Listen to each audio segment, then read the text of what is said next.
ও কি ফ্লেভার, কাঁচা পাতির একদম ফ্লেভার।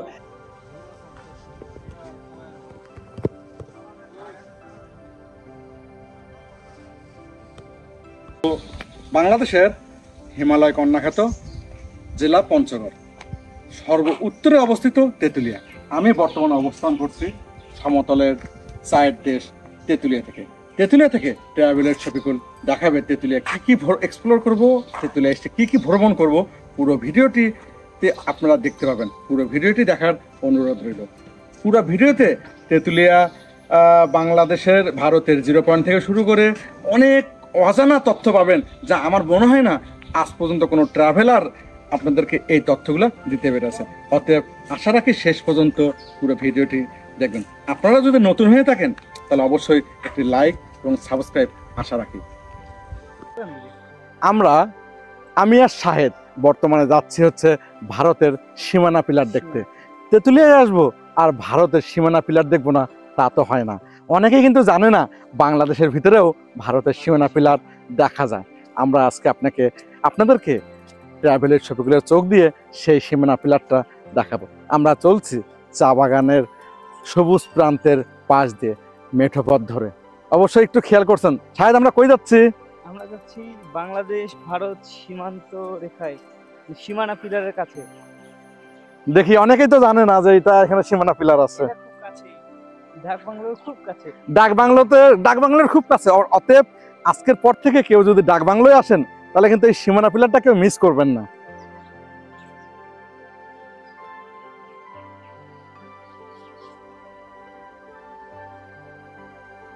সকাল সকাল মহানন্দা নদী থেকে মাছ ধরে এরা ঘরে ফিরছে। অনেক সকালে কিন্তু এরা নদীতে মাছ ধরার জন্য বাহির হয়েছিল। চাচা মাছ কতগুলো পাইলেন? মাছ নাই। এই যে মহানন্দা নদী, আর এই চাচা যাচ্ছে মাছ ধরে।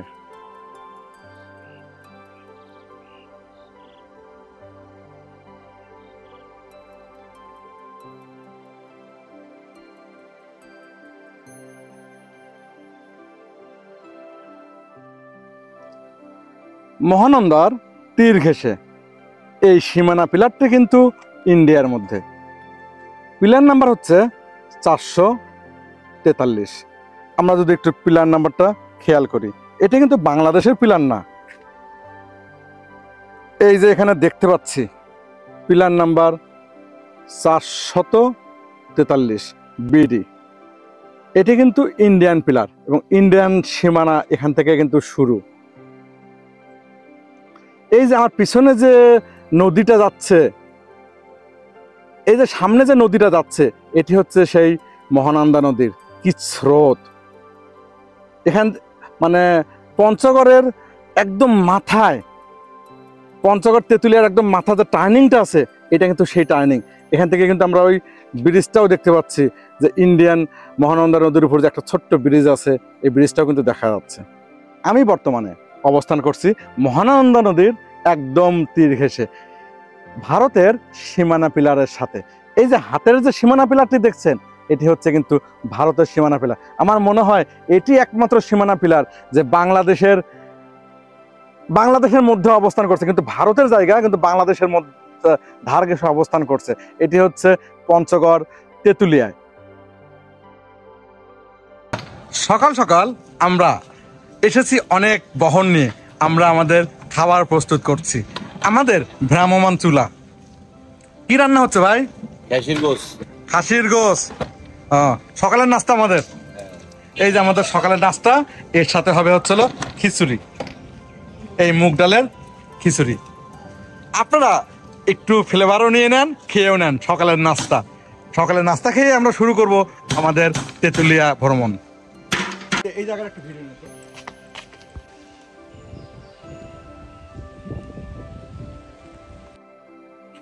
কেউ যেন ভুল করে গেও নাকো মন ভাঙ্গার গান, সব কয়টা জানালা খুলে দাও না, আমি গাইবো বিজয়ের গান। ওরা আসছে চুপি চুপি, যারা দেশকে ভালোবেসে দিয়ে গেছে প্রাণ। বীরশ্রেষ্ঠদের স্মরণে তেঁতুলিয়া ডাকবাংলোতে আমরা একটু স্মরণ করে গেলাম বাংলার শ্রেষ্ঠ সন্তান বীরশ্রেষ্ঠদের। তেঁতুলিয়া আসবো আর বীর শ্রেষ্ঠদের স্মরণ করবো না, তা তো হয় না। এই যে এদিকে মনে আসবে, এই যে এদিকে আসবে, এদিকে আসবে। তেঁতুলিয়ায় বাইক রাইডাররা অল টাইম কিন্তু আনাগোনা। আমরা কিছু বাইক রাইডারদের দেখতে পেলাম যে তারা ডাক বাংলো ঘুরে চলে যাচ্ছে।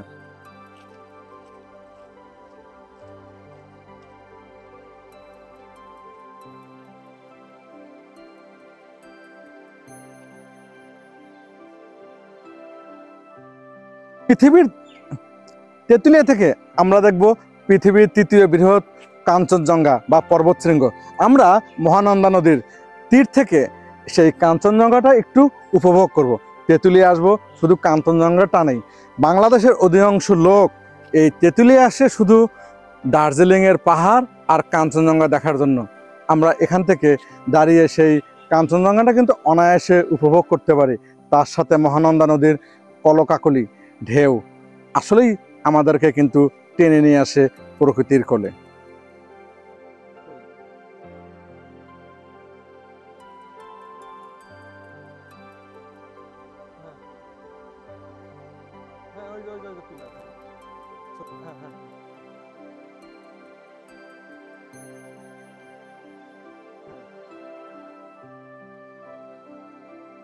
এই দুই পিলারের মাঝামাঝি হচ্ছে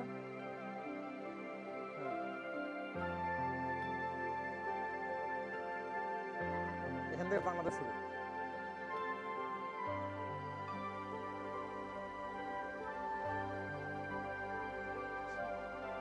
আর এখান থেকে একটা ইন্ডিয়ান পিলার দেখলাম।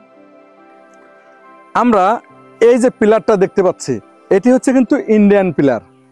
ঠিক এর সোজা নদীর ওপার আর একটা ইন্ডিয়ান পিলার রয়েছে। এই মাঝখানের পুরো রাস্তাটা হচ্ছে নো ম্যানস ল্যান্ড, যা জেলা পরিষদ ডাকবাংলো পঞ্চগড়ের তেঁতুলিয়ার এই সোজা।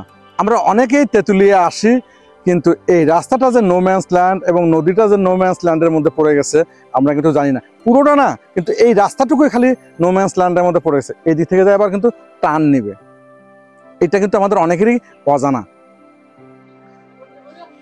তেঁতুলিয়া ইকো পার্ক পঞ্চগড়, তেঁতুলিয়া ডাকবাংলোর ঠিক পাশেই অবস্থিত। জনপ্রতি টিকিট 10 টাকা। যদি আপনারা গাড়ি নিয়ে আসেন তাহলে অবশ্যই আপনাকে 200 টাকা কিন্তু গুনতে হবে। ভিতরে হাতে পাবেন হচ্ছে 4 থেকে 5টা বানর, এছাড়া আর কিছুই কিন্তু দেখতে পাবেন না। অতএব কর্তৃপক্ষকে দৃষ্টি আকর্ষণ করছি যে যদি ভিডিওটা আপনারা দেখে থাকেন তাহলে ইকো পার্কটাকে সমৃদ্ধ করতে। অনেক পর্যটক দূর দূরান্ত থেকে রাত জাগিয়ে আসে শুধু তেঁতুলিয়ার সৌন্দর্য উপভোগ করার জন্য।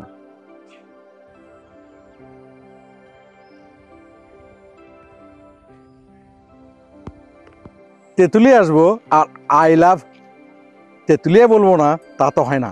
তেঁতুলিয়া তো আসছি অবশ্যই ভালোবেসে, অতএব ভালোবাসার সাথে যদি একটা ছবি না থাকে তাহলে কেমন লাগে। কিন্তু ভালোবাসার সাথে এখানে চতুর্দিকে পানি, এই পাশেও পানি, এই পাশেও পানি। এখানে কিন্তু আই লাভ তেঁতুলিয়া।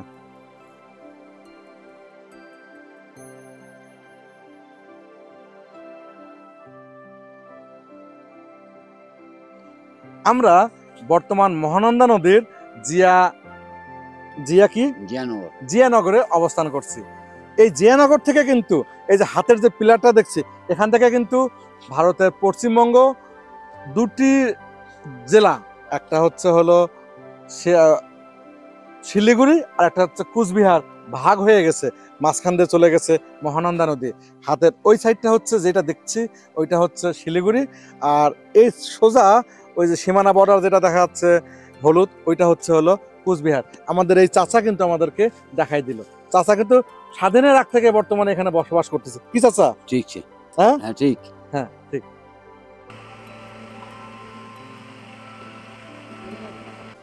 বাগান থেকে চা পাতা কেটে, আপনার নাম কি? আশরাফ ভাই।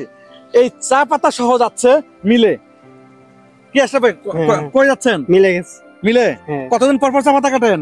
40 দিন 45 দিন। 40 থেকে 45 দিন পর পর এই বাগানের চা পাতা কাটা হয়। চা পাতা, তেঁতুলিয়ার চা পাতা কাটা দেখছি। আসলে তেঁতুলিয়া আসবো আর চা পাতা কাটা দেখবো না, তা তো হয় না। আমরা কিভাবে মেশিন দিয়ে চা পাতা কাটে তা আমরা একটু খেয়াল করি।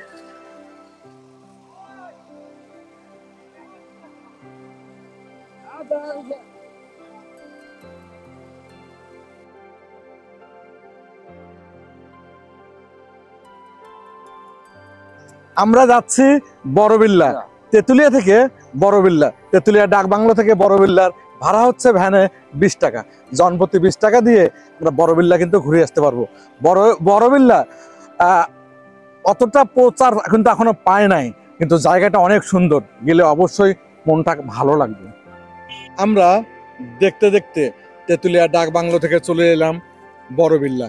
বড়বিল্লা অপরিচালিত একটি জায়গা, চতুর্দিকে চা বাগানের সাথে সাথে আম গাছের সারি, বেশ সুন্দর মনোমুগ্ধকর জায়গা।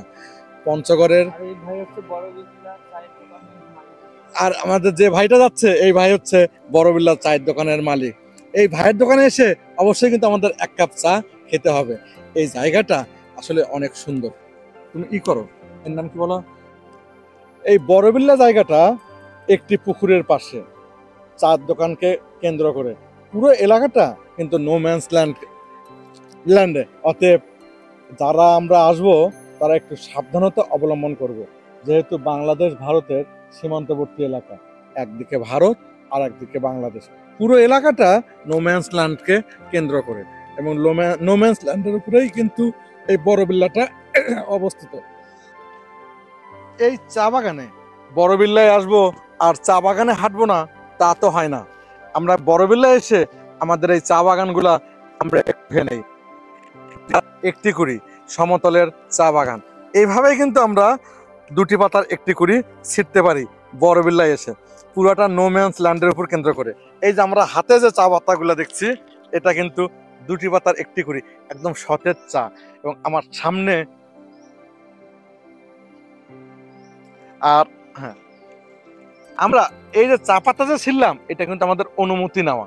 আর আমরা হাতের এই দিক থেকে যদি ঘুরে যাই, এই যে পুকুরটা যে দেখতে পাচ্ছি, এই পুকুরটা হচ্ছে বাংলাদেশের, এবং পুকুরের সাথেই যে জায়গাটা আছে সেটা কিন্তু ইন্ডিয়ার। পুরো এলাকাটা নো ম্যানস ল্যান্ড। এখানে বেশ সুন্দর পুকুরের ধারে মনোমুগ্ধকর একটা পরিবেশ তৈরি করা হয়েছে, যা আপনারা তেঁতুলিয়া আসার পর যদি বড়বিল্লায় না আসেন, তাহলে কিন্তু অনেকটা আধরাই থেকে যাবে তেঁতুলিয়া ঘোরা। আমরা এই চায়ের মধ্যে পুরো কিন্তু এমন কাঁচা পাতা দেখতে পাচ্ছি।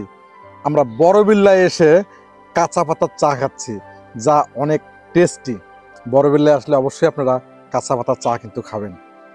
সকাল সকাল আসলাম, চায়ের সাথে ফ্রেশ একটা সতেজ ভাব, নো ম্যানস ল্যান্ডে আলাদা একটা অনুভূতি, আলাদা একটা ভালো লাগা, আলাদা একটা ভালোবাসা।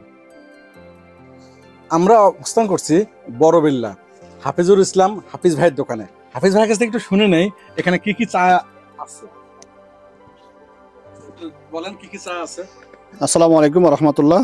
আমার এখানে খাওয়ার জন্য 30 আইটেমের চা আছে, এবং নেওয়ার জন্য আপাতত 30 থেকে 40 প্রকারের চা পাতা নিতে পারবেন। তার মধ্যে ব্ল্যাক টি আছে বিভিন্ন আইটেমের, 8টা আইটেমের ব্ল্যাক টি আছে, এবং গ্রিন টি আছে 5 আইটেমের, এবং যে অন্য অন্য চাগুলো আছে সেলিমিং চা, মাল্টা চা, তুলসী চা, ফুর্তি চা, এরপরে এই আমলকি চা, অর্জুন চা, তারপরে আছে মোরিঙ্গা চা, এরকম অনেক চাগুলো।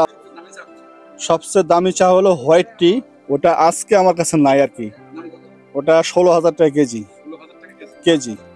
এরপরে আছে টক চা, এরপরে বাইমুদান চা আছে, এরপরে ব্লু টি চা আছে, এরপরে আছে আপনার ইয়েলো টি চা আছে, এরপরে আপনার রোজ গ্রিন টি চা আছে, এরপরে আছে আপনার এখানে 16 আইটেমের চা আছে, এই যে একসাথে 16 আইটেম। জি, এটা 150 টাকা। জি, এরপরে আছে কাঁচা পাতা চা, জি, এরপরে আছে ন্যাচারাল গ্রিন টি আছে, ওই যে এখানে এটা হচ্ছে ন্যাচারাল গ্রিন টি। জি, বিল্লা ভাইয়ের দোকানে আছে যে হাফিজুল ইসলাম বড়বিল্লায় হাফিজুল ইসলাম ভাইয়ের দোকানে আসলে অবশ্যই আমরা কিন্তু চা কিনবো, কেউ কিন্তু খালি হাতে যাবো না। অতএব তেঁতুলিয়া আসলে চা কেনার টাকা পয়সা কিন্তু নিয়ে আসবো, 16,000 টাকা কেজি। অতএব ওই হিসাবে কিন্তু আপনাকে প্রিপারেশন নিয়ে আসতে হবে। না, এখানে আসবো আমরা অথেন্টিক চাই নেবো, আমরা তো অন্যান্য চা বাজারে পাই। এবং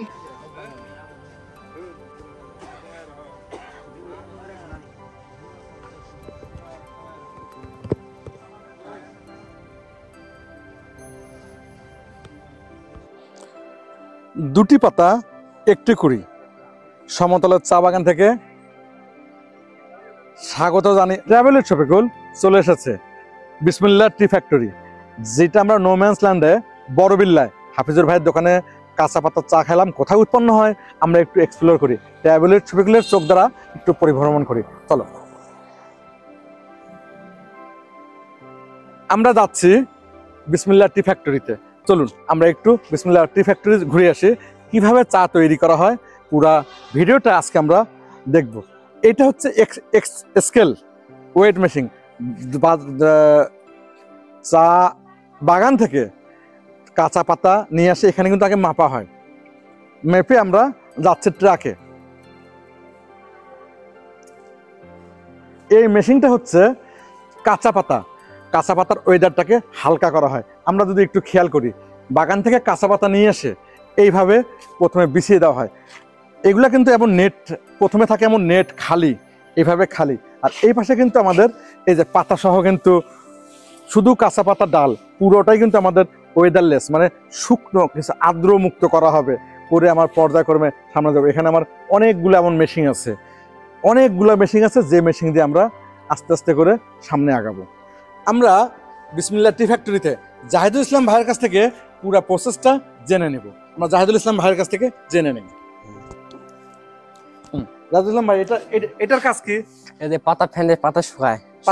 এটা মেশিনটার নাম কি? ফ্যান এটাকে বলে। ফ্যান বলে। কতগুলো ফ্যান আছে এখানে? এখানে আছে 18টা। 18টা ফ্যান পুরো এইভাবেই? হ্যাঁ ইয়ে এইভাবে পুরো 18টা ফ্যান, শুধু এখানে খালি পাতা শুকায়? হ্যাঁ, টাফে। এগুলোর নাম হচ্ছে ট্যাফে। ট্যাফের যে নাম্বার দেওয়া আছে 7 8 6। আমরা যাচ্ছি ট্যাফে থেকে কোন দিকে যাব? ভিতরে আসেন, আমরা একটু এখানে পাতা কাটবে। চলো আমরা একটু পাতা কিভাবে কাটে আমরা এটা একটু দেখে নিই। এগুলো ট্যাফে আছে হচ্ছে কতগুলো? 18টা। আর এই পাতাগুলো কি শুকানো হয়েছে? না, এই পাতাগুলো ভিজা আনলো তো, এই পাতাগুলো আনছে। এই পাতাগুলো কিন্তু মাত্র আনা হয়েছে, প্রচুর ভিজা। আমরা যে একটু খেয়াল করলে বুঝতে পারবো পানিও আছে, কিন্তু এখানে প্রচুর পানি আছে। এই পাতাগুলো কিন্তু এখন ট্যাপেতে যাওয়া যায় না, গেলে কিন্তু এই পানিগুলো একটা পানি থাকবে না, পুরোটাই কিন্তু শুকায় যাবে। তারপরে কোন দিকে যাব? ভিতরে।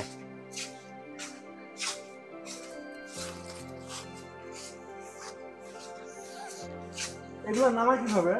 মনে করে এগুলো খাঁচা দিয়ে নিয়ে আসে, তো খাঁচা দিয়ে তোলা মানে মাথায় উঠে যায়। মাথায় উঠে দিয়ে উপরে উঠাই দিবে, আবার নামাবে কিভাবে? নামাবে উঠাই দিবে, আবার খাঁচা দিয়ে উঠাবে। খাঁচা দিয়ে আবার উপরে উঠাই দিবে। হ্যাঁ, তারপর আমরা যাব উপরে। হ্যাঁ উপরে যাব। আমরা যাচ্ছি পাতা কিভাবে কাটে এটা দেখার জন্য।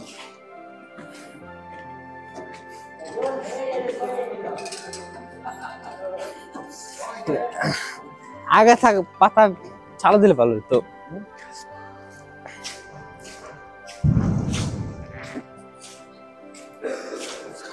ওইখান থেকে পাতা নেই, এখানে দেয়, এখানে মেশিন খেলায় পাতা। এখানে এই যে এখানে একটা যে রোল করার মতো একটা ঘূর্ণায়ন যন্ত্র আছে, যে যন্ত্রতে পাতা কাটা হয়, মানে একটা রোলিং মেশিন আছে। শুকনো পাতা নিয়ে আসে, প্রথমে রোলিং এ ফেলানো হয়। এখানে রোলিং আছে 2টা ফেলানো হয়, পরে এই রোলিং এ পাতাটা কেটে যায়। তারপর আমরা কোথায় যাবো? ভিতরে।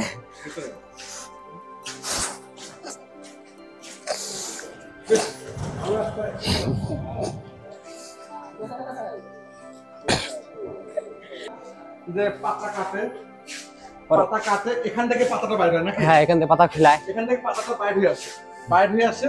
এই পাতাটা পরে হচ্ছে হলো এই মেশিন। এটা চালু থাকে কবে? এটা চালু দিবে, বর্তমান কারেন্ট আসলো না তো, এখন চালু দিবে। কারেন্ট না থাকার কারণে কিন্তু আমরা এটা দেখতে পাই না। এই যে মেশিন এর এখানে প্লেট, এটা কিন্তু আমার পাতা কাটবে, কাটার পর আমরা এটা তুলবে। হ্যাঁ, এখানে পাতা কাটে রোলারে, তারপরে এটা রোলারে কাটবে। তারপরে এইভাবে পাতা আগাইতে যাবে। এটা আগাবে কেন? বিল্ডের সিস্টেম আগাবে, যত যাবে এত কাটবে। এখানে ঘুরে হবে, এত ছোট ছোট হবে, এখানে ছোট হবে, মানে প্রতিটাতে ছোট ছোট হবে। হ্যাঁ, মানে কোনোটাই বড় থাকবে না। না, এটা আবার বাছাই করা হয় পাতা, A grade, B grade, C grade. এটা ভিতরে, ওইটা করা হয় ভিতরে। হ্যাঁ, এইভাবে কেটে কেটে আমাদের এই ড্রাম, এটাকে কি বলা হয়? ড্রাম। হ্যাঁ, এখানে মনে করো পাতা গোল হয়। এখানে পাতা দেওয়ার পর পুরো জিনিসটা মিক্সিং হবে। পুরো জিনিসটাকে আমরা মিক্সিং করব। মিক্সিং করার পর এটার কাজ কি? এটা যে বেল উপরে নেয় পাতা, আর পাতা ওখান থেকে মিক্সিং করার পর এখানে পড়বে, হ্যাঁ। আমার এটা অটোমেটিক উপরে চলে যাবে। এটা ঠিক আছে, এখানে পাতা গেছে, এখানে পাতা ইয়া করে শুকানো হবে পাতি। পাতি মানে ওই পাতিটা ভিজা থাকবে। হ্যাঁ, ওই পাতিটা একটু গ্রাম থেকে বাইরে হওয়ার পর পাতিটা কিন্তু একটু আর্দ্র থাকে। আর্দ্র থাকার পর এখানে আমরা শুকানোর ব্যবস্থা করা হয়। হ্যাঁ, হ্যাঁ হ্যাঁ, শুকানোর ব্যবস্থা করা হয়। ওই এখানে ফ্যান স্টার দিছে, পাতা শুকাবে এখানে। তাই এখানে পাতা শুকানো হবে, এখানে পাতি শুকানো হবে। তারপরে আমাদের গ্রেডিং কিভাবে করবে? গেটে ওটা তালা মারা, এখানে ঢুকতে যায় না। ও গ্রেডিং এখন ঢুকতে দেবে না। না, এখান থেকে পাতা বাইরে আসবে। এখান থেকে পাতি যাবে, আর ভিতরে ওই যে এখানে পাতি বাজে পাতি বাজে কেন ভাসবে কেন? কাঁচা পাতি ভাজতে হবে না ও এর ভিতরে। এখান থেকে চা বাইরে হওয়ার পর পাতিটা কিন্তু ভাজা হয়। এখান থেকে বাইরে হওয়ার পর পাতিটা কিন্তু একটু ভাজা হয়, না ভাজলে কিন্তু এটা হবে না। আর আমরা গ্রেডিং করবে হচ্ছে হলো এইদিকে, নাকি? গ্রেডিংটা কিভাবে করে এখানে?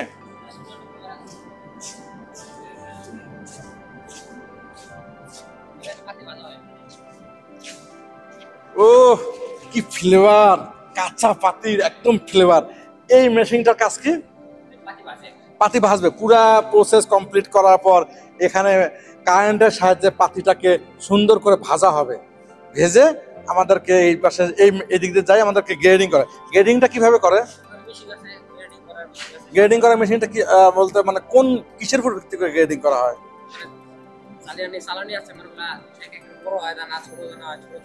হ্যাঁ, তাহলে কোন মালটা সবচেয়ে বেশি ভালো? মাল সবগুলাই ভালো।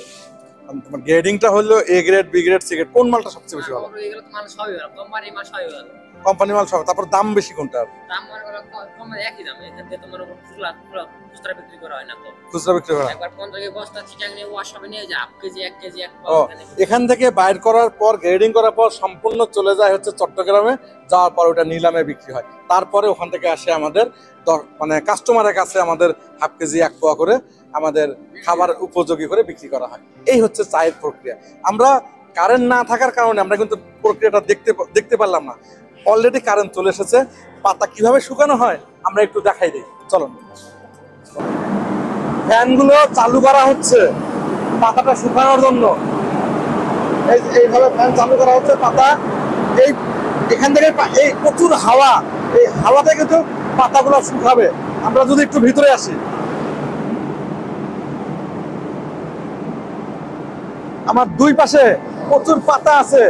ফ্যান কিন্তু আমার এই যে দুই পাশে প্রচুর পাতা, ফ্যান কিন্তু এগুলো শুকাচ্ছে। নিচে হাওয়া যাচ্ছে, প্রচুর হাওয়া। এই হাওয়াতে আমার এই পাতাগুলা শুকাবে। শুকানোর পর চলে যাবে ওই মেশিনে।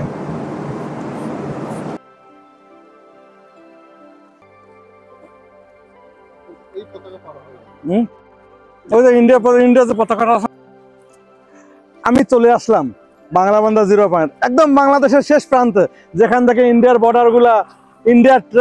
ট্রাকগুলা ইন্ডিয়ার বর্ডার অতিক্রম করছে। আমি একটু জুম করলে খেয়াল করতে পারবো ইন্ডিয়ার পতাকা, 3 রাঙ্গা পতাকা, ওইটাকে বলা হয় তেরাঙ্গা ঝান্ডা, সুন্দর করে উঠছে। আমাদের বাংলাদেশের পতাকারও ছেড়ে আসলাম। এটা হচ্ছে একদম বাংলাদেশ এবং ইন্ডিয়ার 0 পয়েন্ট, নাম বাংলাবান্ধা 0 পয়েন্ট।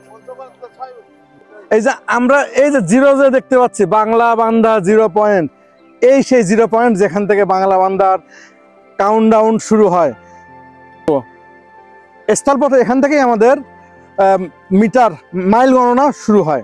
এই হচ্ছে 0 পয়েন্ট। তেঁতুলিয়া আসবো আর 0 পয়েন্ট দেখবো না, তা তো হয় না। অবশ্যই আপনাদেরকে 0 পয়েন্ট আসতে হবে। কিন্তু 0 পয়েন্ট আসে সীমানা ক্রস করা যাবে না, কারণ সীমানা ক্রস করলেই কিন্তু ফাইন।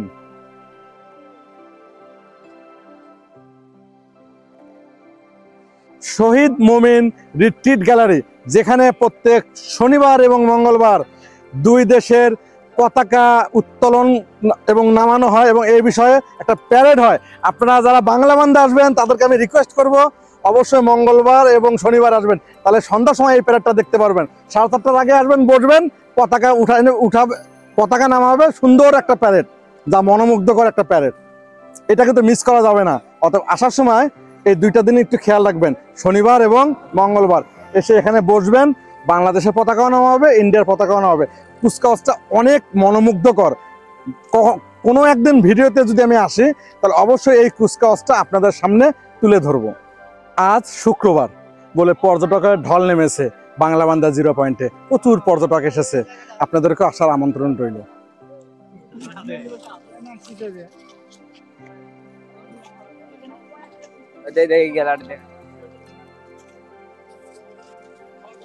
বাংলাবান্ধা 0 পয়েন্ট থেকে ঢাকার দূরত্ব 503 কিলোমিটার এবং পঞ্চগড়ের দূরত্ব হচ্ছে 53 কিলোমিটার।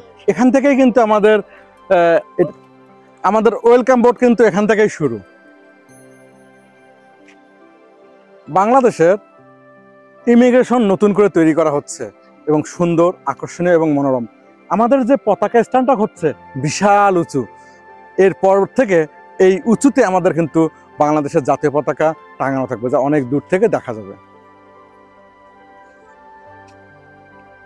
তেঁতুলিয়া 0 পয়েন্টে এসে বাংলাবান্ধা স্থলবন্দর একটু এক্সপ্লোর করা যেতেই পারে।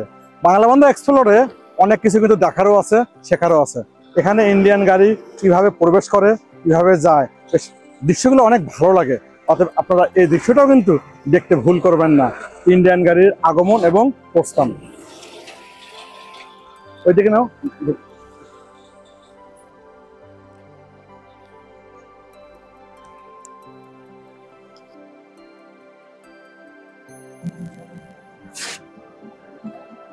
আমরা অতিক্রম করছি বাংলাদেশের ওয়েলকাম গেট, বিশাল এক দৈত্যাকার গেট। এই গেটটিকে বলা হচ্ছে বাংলাদেশের ওয়েলকাম গেট, যা বাংলাদেশের লাল সবুজ পতাকার আদলে তৈরি করা। বাংলাবান্ধা আসে এই গেটটি না দেখলেই কিন্তু নয়, যাওয়ার পথে অথবা আসার পথে একটা ছবি কিন্তু তুলতেই হবে।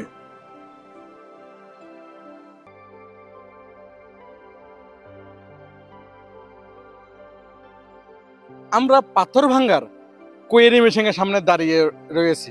পঞ্চগড়, তেঁতুলিয়া এই এলাকাটা পাথর কিন্তু জন্ম দেয়। মাটির নিচে যত খুঁড়বেন তত কিন্তু পাথর বাহির হয়। এই মেশিনগুলো দ্বারা কিন্তু পাথর ভাঙ্গা হয় বিভিন্ন সাইজের, বিভিন্ন রকমের। শুধু পঞ্চগড় অথবা তেঁতুলিয়ার পাথর না, ইন্ডিয়া থেকে অথবা নেপাল থেকে যে সকল পাথর আসে সেগুলোও কিন্তু ভাঙে এই কোয়েরি মেশিন দ্বারা।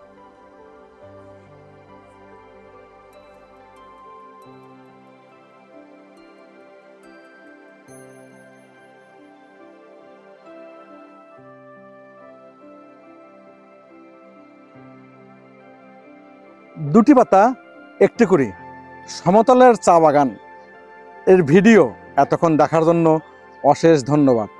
পুরো ভিডিওটি আমরা তেঁতুলিয়া এক্সপ্লোরে কি দেখলাম, আশা রাখি অনেক অজানা তথ্য আপনাদের সামনে তুলে ধরা হলো।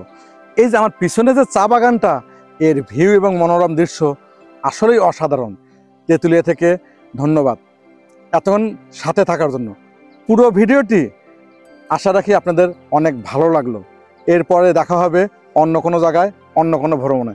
ততক্ষণ পর্যন্ত ট্রাভেলের ছবিগুলোর সাথেই থাকেন, ভ্রমণের ছন্দে থাকুন এবং জীবন সুন্দর এবং রঙিন করুন। ধন্যবাদ।